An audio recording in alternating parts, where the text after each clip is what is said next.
কিন্তু যে উদ্দেশ্যে তিনি কথাটা বলেছেন আমাকে, যে তার চশমা ভেঙে যাওয়ার কারণে আমি বাচ্চা নিয়ে মসজিদে নামাজ পড়তে যাব না, কথাটা কি উনি ঠিক বলেছে?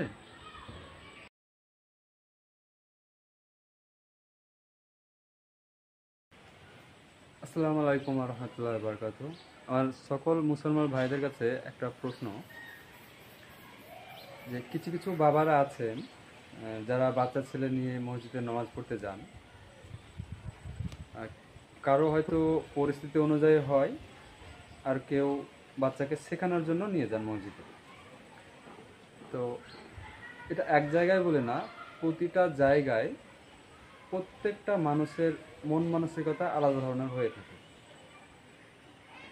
অনেকের মতে বাচ্চা ছেলে নিয়ে যাওয়া মসজিদে ঠিক না, আবার অনেকে বলেন বাচ্চা ছেলে না নিয়ে গেলে পরবর্তী প্রজন্ম যে বাচ্চা ছেলেগুলো নামাজের মধ্যে আসবে সেগুলো আসতে পারবে না বা আসবে না। তো আমি তাদের মধ্যে একজন, যেটা পরিস্থিতির মধ্যে শিকার। যেহেতু মুসলমান ঘরে জন্ম নিয়েছি আমি, মুসলমান নামাজ পড়তেই হবে। তো 5 ওয়াক্ত নামাজ পড়তে হলে বেশি বেশি জামাতের সহিত নামাজ পড়লে সব থেকে বেশি ভালো হয়। তো ব্যতিক্রম কিছু কিছু সময় সবার হয় না, যে যেমনটা পারে যেখানে পারে হয়ে থাকে। তো এরকম আমি প্রায় আমার বাচ্চাকে নিয়ে যাই মসজিদে নামাজ পড়তে। তো একদিন এক মুরব্বী, মসজিদে থাকা মুরব্বী, শুনলাম তিনি হজও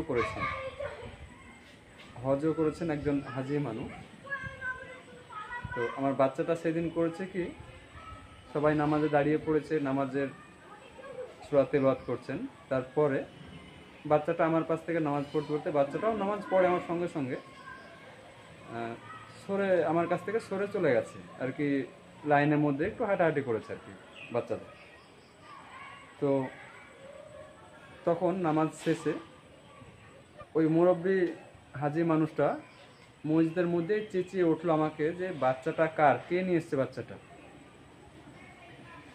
তার চেঁচিয়ে ওঠার কারণটা হলো, তার চশমা ছিল, চশমাটা সামনের দিকে রাখা ছিল, ভেঙে যাওয়ার ভয়ে এভাবে চেঁচিয়ে উঠেছে আমাকে, যে বাচ্চাটা কে নিয়ে এসেছে।